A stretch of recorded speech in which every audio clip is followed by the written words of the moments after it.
Recently, I did a video discussing the molecular biology of photobiomodulation, or in essence, how infrared light causes its biological beneficial impacts on our health. And it discussed how it can help release nitric oxide from cytochrome C oxidase, one of the complexes of mitochondria important in the production of ATP energy molecules, and that's one of those benefits. But whenever I hear nitric oxide, I automatically relapse to thinking of vagus nerve, because many of you have been discussing how that's one of the big benefits of vagus nerve activation is this release of this molecule, nitric oxide. And I wanted to discuss this connection between the vagus nerve and nitric oxide today. And I was also particularly interested, has anyone ever studied combination of both vagus nerve activation and photobiomodulation using that near infrared light? And I did find one recent study. It's still a preprint. It was published in September 2025. It's from Brazil, where they looked at 120 patients suffering from tinnitus, variety of versions of tinnitus, from mild to catastrophic version. And they employed variety of techniques, including those two, and the results were spectacular. They were actually phenomenal. So I wanted to tell you about it because it's truly mind-blowing how good the results were.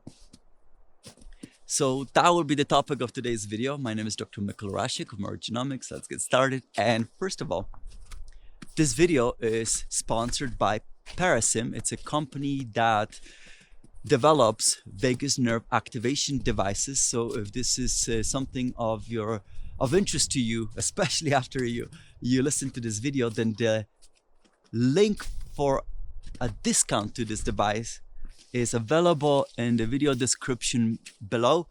So if you're interested in that, check that out.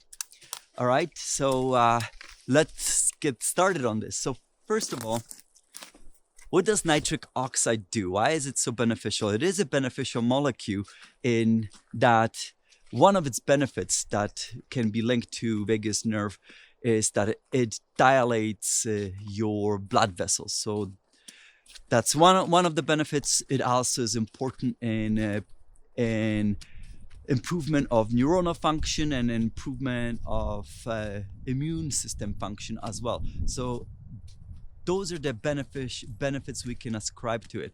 So in terms of photobiomodulation, one of the negative elements of nitric oxide is that it can, as I mentioned, block one of the complexes involved in the electron transport chain inside mitochondria. Check out past video where I describe that in great detail.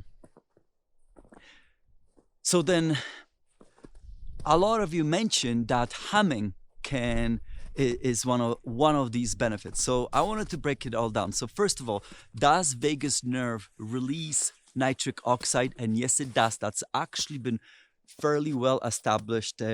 However, I can tell you that this has been established via animal work, and the reason why is because, well, it's very difficult to be able to measure direct events. And the reason why is because you cannot easily measure function of the vagus nerve unless you start doing invasive scientific work. So there has been some work done in rabbits where they looked at stimulation of the vagus nerve and how it directly caused increase of nitric oxide release. So for example, this was done in rabbit hearts, and that's one of the benefits on how, for example, vagus nerve activation can benefit heart function. And later studies confirmed that. So yes, we do know that vagus nerve activation indeed can increase nitric oxide directly. So that's been established. It hasn't been, to my knowledge, I don't know if that's been established in humans, but it has definitely been shown scientifically in animal models. So that argument is valid. So what people have been commenting many times in my videos, that's true. I've verified it, and they're not talking just some nonsense. These comments are valid, which is, by the way, I love paying attention to comments, because I get tons of scientific nuggets of information that I simply can verify afterwards, right? But a lot of my education comes from my own audience, and I love it, by the way. So there's that. Now, what about humming? Does humming itself increase nitric oxide release? And yes, it appears that it does. There have been studies showing that as well, that humming itself can increase nitric oxide. So that has also been confirmed via studies. Now, we see that vagus nerve increases nitric oxide, humming increases nitric oxide. Well, does humming increase the vagus nerve activation, which is again what many of you mentioned in the comments to my vagus nerve video? And that part I wanted to investigate, and unfortunately we don't have direct proof, it seems that way yet, not to my knowledge, not that I could find. And again, that's because it's very difficult to establish direct link, but we do have indirect confirmation. And I'm laughing because there's remnants of an old snowman right ahead of me on a trail. And for example, there's a couple of studies that looked at humming and what it does to heart rate variability. And heart rate variability is like a gold standard of measuring vagal nerve performance. The reason why is because the better your vagal tone, or in essence the performance of your, or sensitivity of your vagus nerve response to the environment, the higher your heart rate variability. And what does that mean? It means that your heart has higher or more rapid capacity to respond to changing environment. So the higher your heart rate variability, the healthier you are generally, and the lower your heart rate variability, the more unhealthy you can be. If this is on a chronic trend, of course, heart rate variability can increase or decrease rapidly, very rapidly, specific to environmental stimuli. So I'm generalizing right now, but that's what you can measure. So for example, if you activate your vagus nerve, you can directly observe increase in heart rate variability. The issue might be if your heart rate variability is low consistently, that's already a hallmark of somebody being unhealthy. Check out one of my past videos dedicated to heart rate variability, where I discussed this in detail. As I mentioned, it's one of the major ways of actually studying whether your vagus nerve is working properly and whether it's in a healthy state. And as I always mention in my videos, the healthier the performance of your vagus nerve, the healthier you are as a person, because I see now vagus nerve as a barometer of your health in general. And I also did another video where I compared vagus nerve activation via devices in comparison to breathing, where I discuss in another detail different parameters that are being measured via electrocardiogram that allow you to determine whether your heart rate variability is improving or not. So I'm not gonna repeat these parameters, but some of these parameters were measured in the studies that look at the impact of humming on heart rate variability. So if you want to check background on that, check out that video as well. But the two studies that I looked up, where they measured what humming did to heart rate variability, there was one study that it compared humming and slow breathing rate on heart rate variability, and they both performed similarly. So they both they both increased heart rate variability. And so that's the benefit. So yes, that would indirectly suggest that humming does indeed activate your vagus nerve.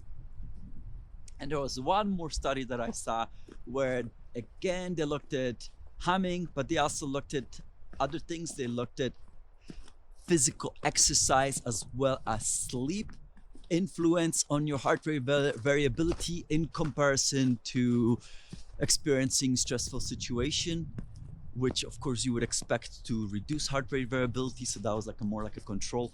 And the heart rate variability by humming was indeed also increased, and it was out of everything tested that performed the best, even better than sleep in terms of reducing your stress or physical exercise.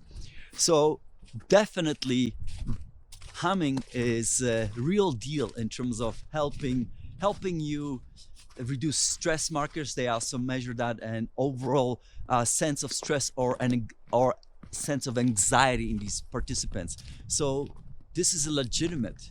So that's really what I wanted to get to. But we don't have the direct measurement of it. But indirect measurement indeed suggests that it might be taking place via vagus nerve, and it's a very simple process, potentially even simpler than the breathing process that I've been also discussing in the past. All right, so how does it happen? So how humming might be leading to the release of this nitric oxide, which would be one of the potential benefits. And the leading hypothesis would be that as you perform humming, then you cause vibration in your nasal passages, and that can stimulate the cells, endothelial cells in the blood vessels to start releasing that nitric oxide. So that's one of it. Another one would be that as you're humming, you're also stimulating your vocal cords, and your vagus nerve, it branches out to innervate your larynx. I think that might be called laryngeal branch. And there would be mechanoreceptors that could sense these movement changes and as a consequence relay that information to the vagus nerve as well. And of course that information then continues traveling to your to your brain, and from there that is processed, and then that information then can affect the output in different organs of your body, including your heart. But there also could be completely indirect way of how humming could also be affecting vagus nerve and vagus nerve tone. And that's because nitric oxide, as I mentioned, what it does, it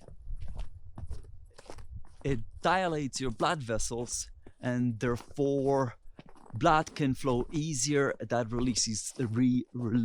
reduces blood pressure. And we have baroreceptors, I believe what they're called, that can sense that information. And that information is also afterwards integrated with the vagus nerve. Vagus nerve then can sense that information and respond accordingly, that this is something that is positive. Okay, so then that would be the mechanical explanation behind it.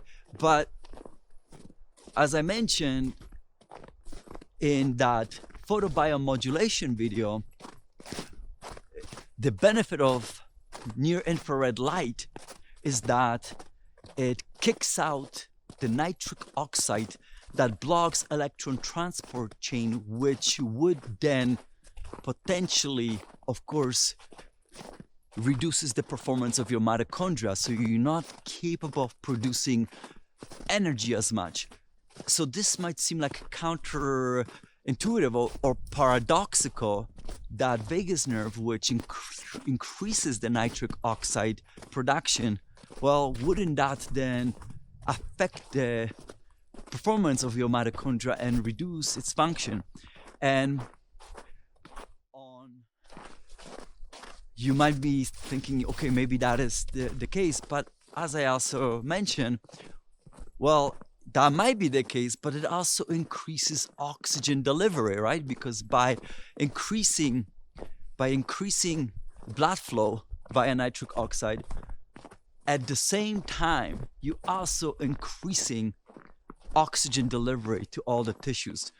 So nitric oxide is of benefit if it's bioavailable, if it's doing its performance, its expected tasks properly. The problem with nitric oxide only becomes if it starts competing with oxygen in the mitochondria inside one of those complexes. And oxygen binds better, but obviously in biology, there can be once in a while nitric oxide can get in there and cause an issue as well.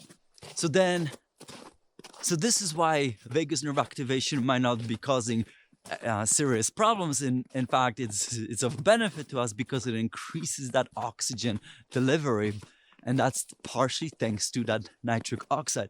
But then still it begs the question, could a combination of vagus nerve activation and near infrared light together be the ideal combo?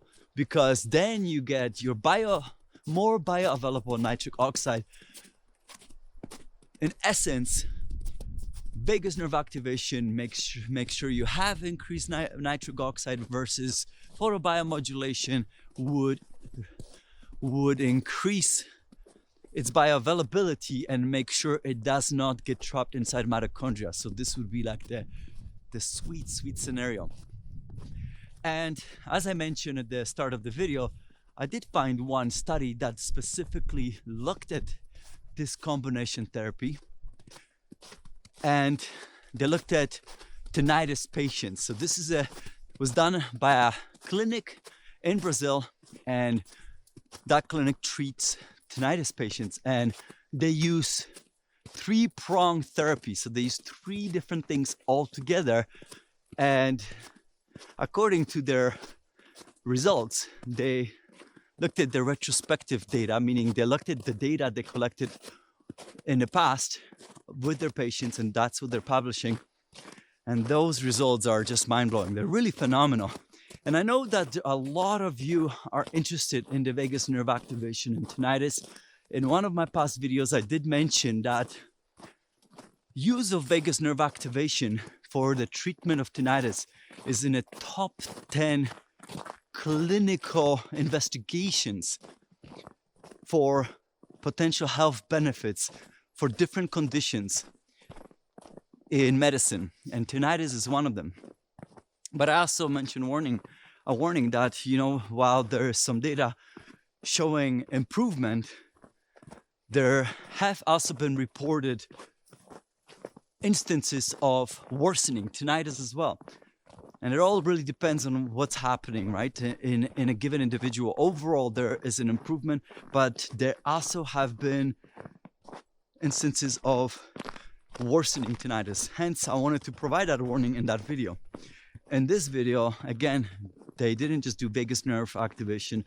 They did 3 different things at the same, well, not at the same time. 2 of them were done at the same time, and then photobiomodulation was done separately on the same patients.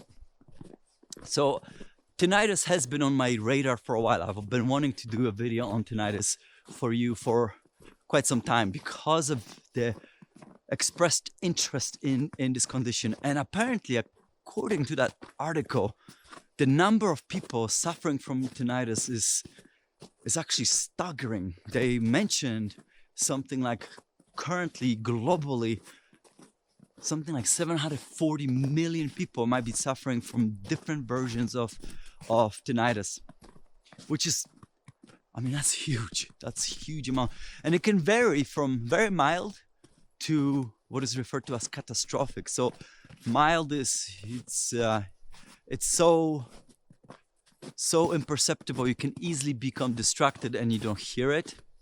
You just simply lose track of it. And then the severe form is where you hear it all the time. It can start interfering with your daily activities, daily tasks. And catastrophic is where it's so loud that people cannot sleep and they cannot perform proper daily functions, and literally it interferes with ability to just have a normal life. Now, this particular study focused on what, if I hope I remember this correctly, what they refer to as somatosensory tinnitus. So this is the type of tinnitus that is not just because of hearing issues. It also is linked to the performance of your jaw and mechanical performance of your jaw and your neck and your upper spine. So there is that additional element where I think movement of muscles can add to the worsening of what is happening. So they took 120 patients, and let's now break down what they did. So the first thing we're going to talk about is the vagus nerve activation. So they used auricular vagus nerve stimulation. Auricular meaning they were specifically targeting the vagus nerve innervating your ear. And what they did is they used this device to start measuring through electrical impulses which part of the ear showed most sensitivity to electrical stimuli. And this way they really specifically pinpointed which areas they wanted to target. And I don't remember which path I was supposed to take. I'm gonna go straight and we'll find out. And they targeted inside of your tragus. And remember, the device that I promote specifically targets your vagus nerve branches via your tragus. Your tragus is this lip on your ear, and it's innervated by your vagus nerve. So the Parasim makes devices called Neurosim, or Neuropod is what it is. Same device, it's called Neuropod in North America and Neurosim everywhere else in the world. And it sends electrical impulses to your tragus. And in this study, they used metal needle to put inside of the tragus, so the part that is on the inner side of your ear. And they also targeted what is referred to as cymba concha. That's the part that is one of those valleys inside your ear. And that's one of the areas of your ear that is also innervated by your vagus nerve. And it's exclusively only innervated by your vagus nerve. So they target those two areas at the same time, another needle, and then they plugged in electrical stimulation device to those needles. So that was their auricular vagus nerve stimulation, is how they called it in the article. So, and they showed this great image showing how they were pinpointing the area. That's number one. And then they show how they were stimulating the area. So that's the first image. Now let's move on. And they did it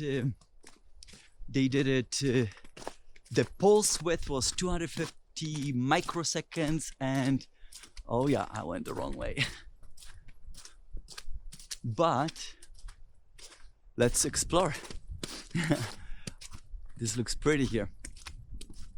And so that was the pulse width. They did it for 20 hertz. Remember, I recently did a video on vagus nerve activation for treatment of rheumatoid arthritis, and I discussed this clinical trial where they did way too many hertz, and how many hertz you use, it will depend on whether you activate the nerve or inactivate it. And so they did a whole clinical trial where they accidentally were inactivating the nerve. So completely nonsensical. So 20 hertz, and then they did it for 15 minutes session. And how big that the amplitude of the pulse was person dependent on what the person felt comfortable with. And we don't know how many sessions they did. That's one thing that the article did not mention at all. How many sessions did each individual undergo? That will remain a mystery. So that's in terms of the vagus nerve activation. Now the TENS stands for TENS stands for transcutaneous. That means via skin, electrical neuronal stimulation, I think. So you're stimulating nervous system. So very similar to what you do with these vagus nerve devices, but here they use these pads that they glue to the bottom of a person's neck.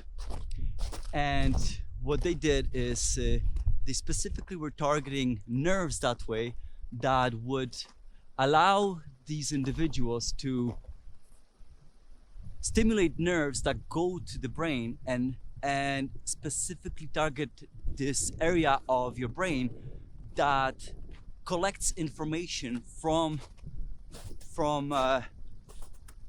auditory information as well as that somatosensory information from your jaw, neck, and upper spine. And I believe that area is called something like dorsal cochlear nucleus. Nucleus, when you hear the word nucleus in terms of brain function, it just means that bunch of neurons come together to relay information from variety of different sources and analyze that information. So that's what nucleus means from the concept of when you hear it, when it's inside the nerve. So that was the purpose of that use of that device. And they did it for 30 minutes, and they did it in conjunction at the same time as they were doing vagus nerve activation. Okay, and then the last thing is the photobiomodulation device, and they use this specific device that could shine near infrared wavelength. I believe this was 808 nanometer wavelength. So the optimal wavelength in terms of best therapeutic window for near infrared therapy. And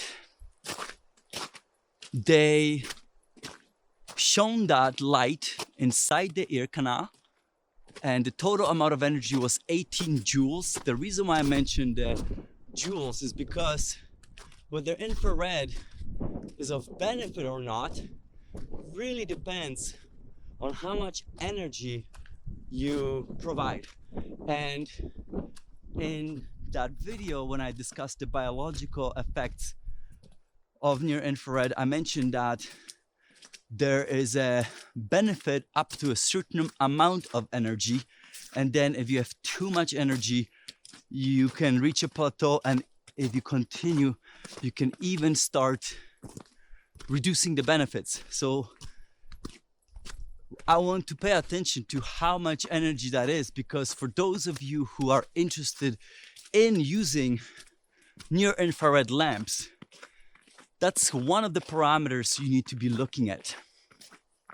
All right, so 18 joules inside the ear canal, and then they also shone that light behind the ear.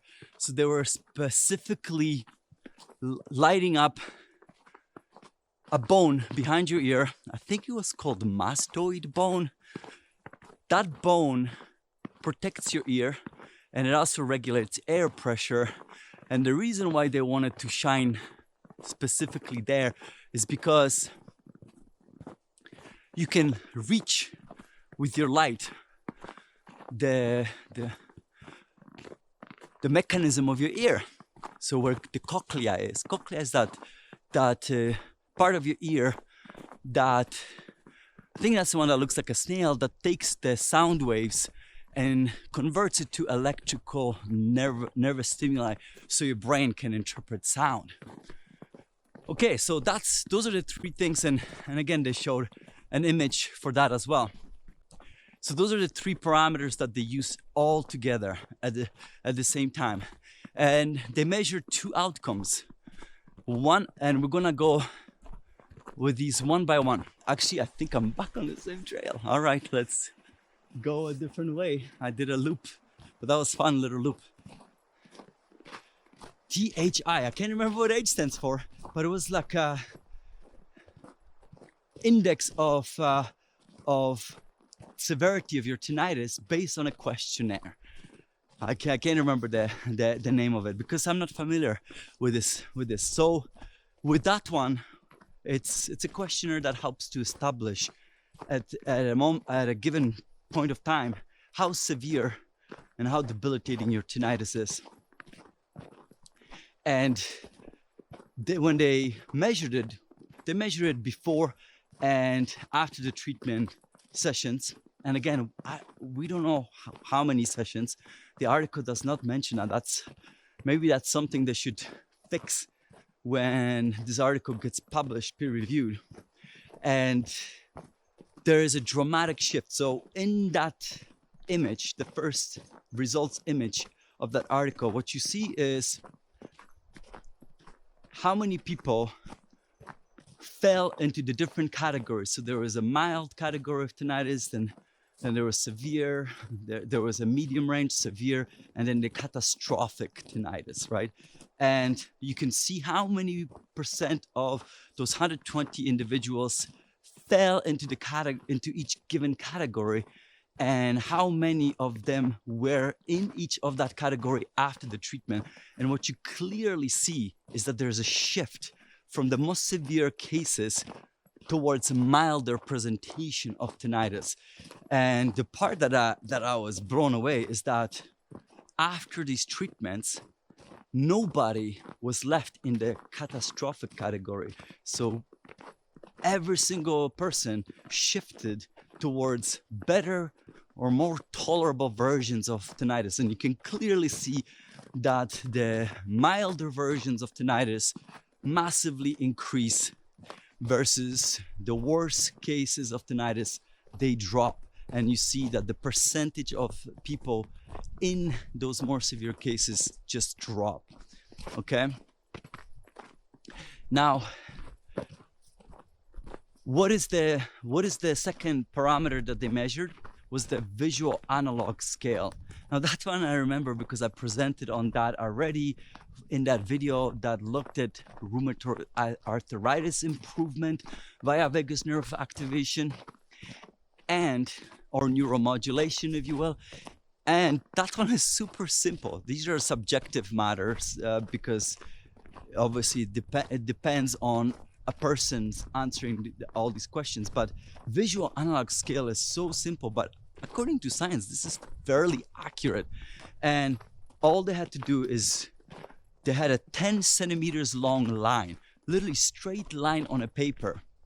And a person marks along the continuum of that line, along that 10 centimeters, where they think is happening, where they think is their tinnitus impact.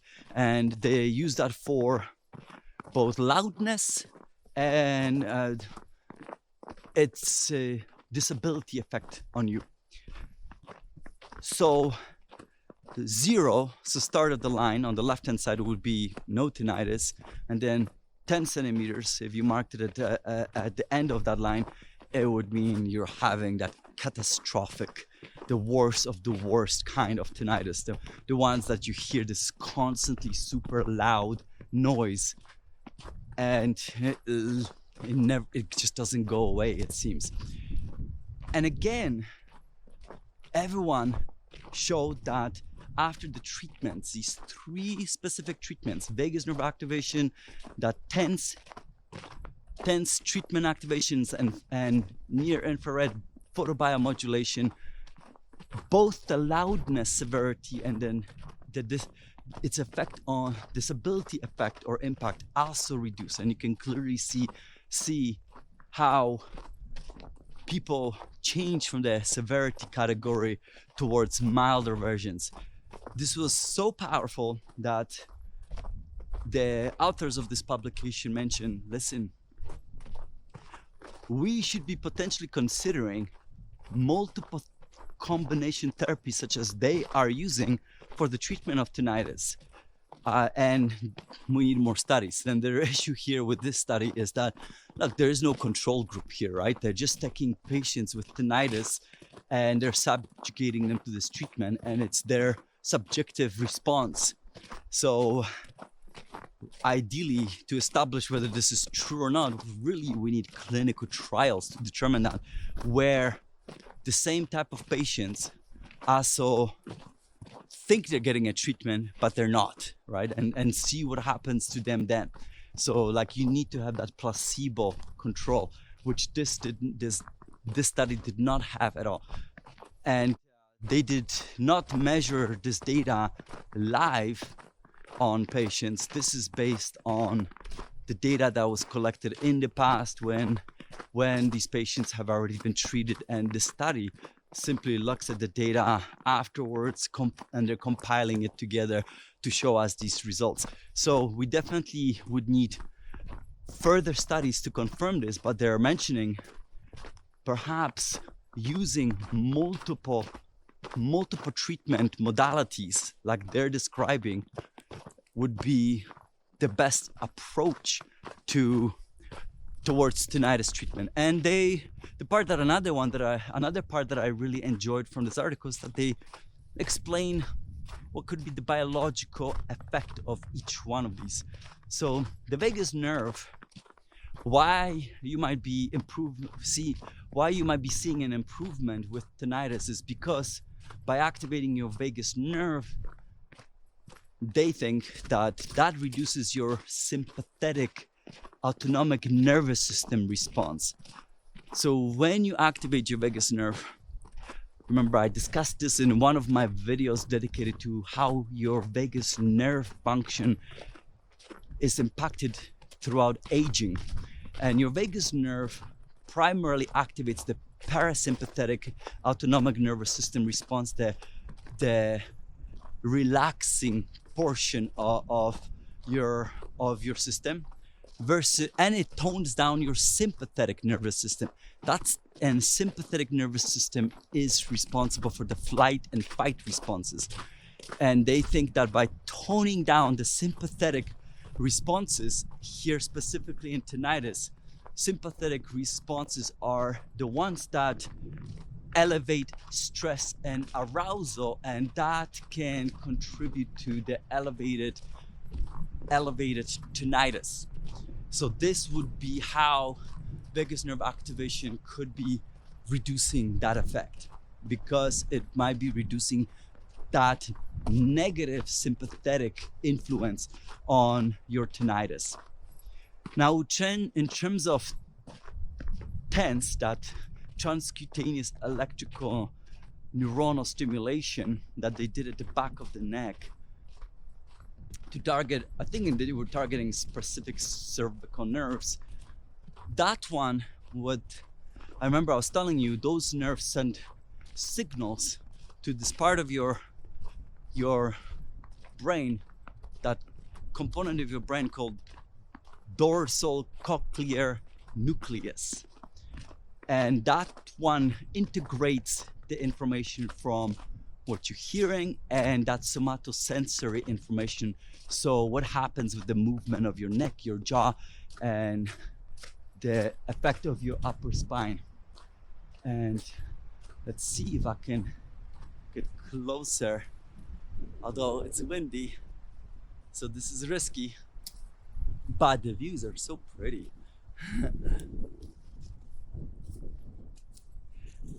And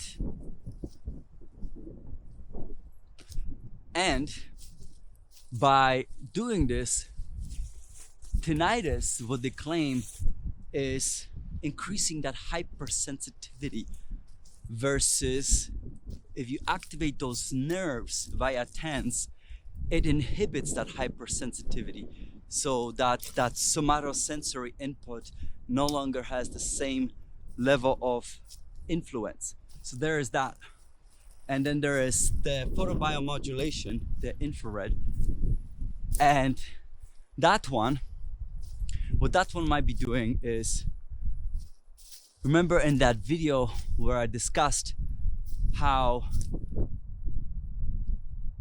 near infrared influences mitochondrial function? Well, because it kicks out that nitric oxide from the complex 4 of electron transport chain of your mitochondria, then as a consequence you increase your mitochondrial performance, and you can produce more ATP, so you get more energy. As a consequence, you get that more energetic benefits from that.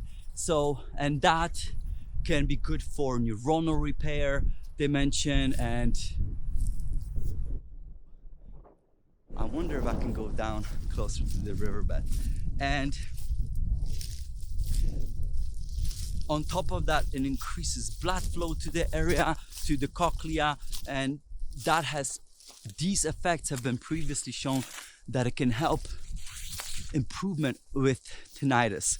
So those would be the biological potential explanation as to why you see the beneficial combination of this therapy.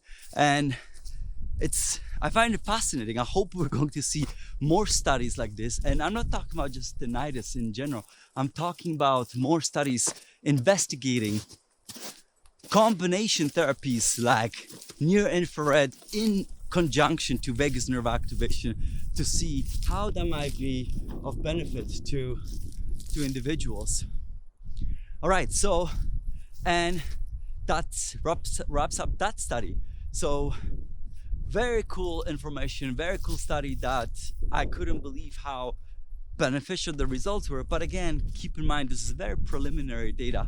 When it comes to vagus nerve and photobiomodulation, unfortunately, we're always going to be dealing with very preliminary data because this is very new in science and medicine at the moment. And while photobiomodulation has been looked at for a long time, it's still considered fairly new when it comes to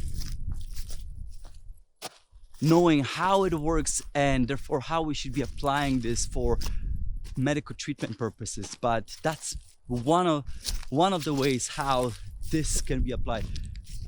I will be curious to see if I come across any other studies that might be doing the combo. This is the first one I saw, and because it was tinnitus, I was like, oh, I have to talk about this.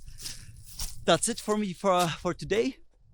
The other component I want to tell you is to, well, first of all, please like the video. Please subscribe if you haven't already. If you like this type of format where you learn science and you look at pretty views, then please subscribe. And the reason why is because YouTube seems to really like that. It's like a good vagus nerve activation for YouTube when people are subscribing.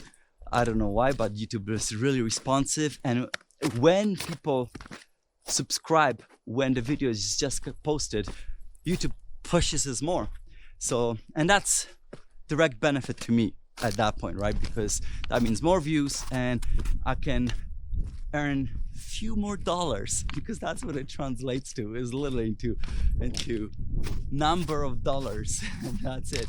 And then leave a comment. As I mentioned earlier, I think I mentioned this, is that I learn a lot from my audience via comments and a lot of actual scientific nuggets of information. Yes, that's what nitric oxide was all about, and I started paying attention to nitric oxide literally because of the comments to my other vagus nerve videos. And obviously I am deeply now focused on the actual science behind vagus nerve function.